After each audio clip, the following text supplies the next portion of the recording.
ஒருத்தாரை ஒன்றாக வையாரே வைப்பர் பொறுத்தாரை பொன்போர் பொதிந்து. ஒருத்தர் நமக்கு ஏதாவது ஒரு கெடுதல் பண்ணிட்டாங்க அப்படின்னா அதே கெடுதலை நாமும் அவங்களுக்கு செய்யணும் அப்படின்னு நினைக்காம இருக்கக்கூடிய பொறுத்தவர்களை, பொறுமையோடு இருப்பவர்களை இந்த உலகம் மதிக்கும் அப்படிங்கிறது தான் இங்கே நம்ம வள்ளுவரிடமிருந்து தெரிந்து கொள்ளக்கூடிய கருத்து. இதை புரிஞ்சுக்கிறதுக்கு நாம் ராமாயணத்தில் ஒரு சின்ன நிகழ்வை பார்க்கலாம். ராமன் சீதையை மணந்து கொண்டு திரும்ப அயோத்திக்கு வருகிறார். வர வழியில் பரசுராமர் அவரை பார்க்கிறார்.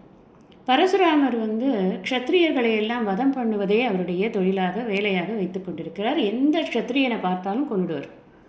அது அவரோடு சபதம் பண்ணியிருக்கார். அது ஒரு பெரிய கதை.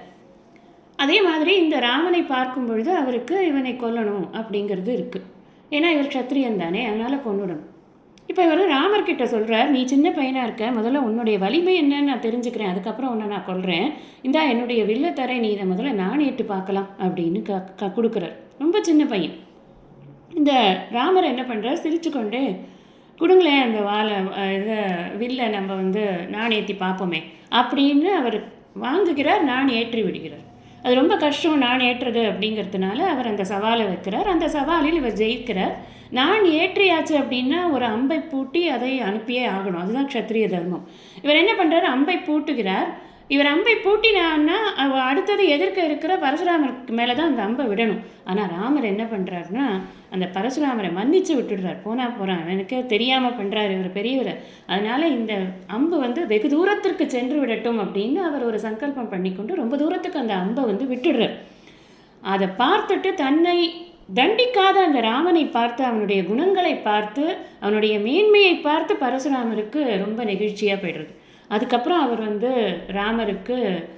ராமரை கொல்ல வேண்டும் அப்படிங்கிற எண்ணமும் அவருக்கு இல்லாமல் அவருக்கு மேற்கொண்டு ஆசீர்வாதங்கள் எல்லாம் பண்ணிட்டு அவர் அவரை புகழ்ந்து விட்டு அங்கிருந்து அவர் நகன்றார்.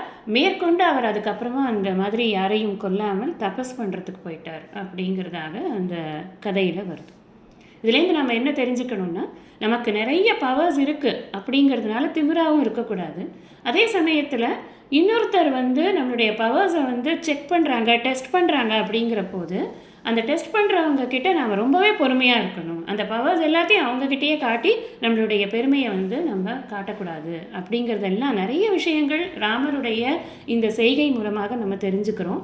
இன்னொரு முக்கியமான விஷயம் என்ன அப்படின்னா, பகை கொண்டு ஒருத்தர் வரும்போது கூட அவர்களிடம் கூட பொறுமையாக அந்த இடத்த ஹேண்டில் பண்ணுறதுங்கிறது ரொம்ப முக்கியம்.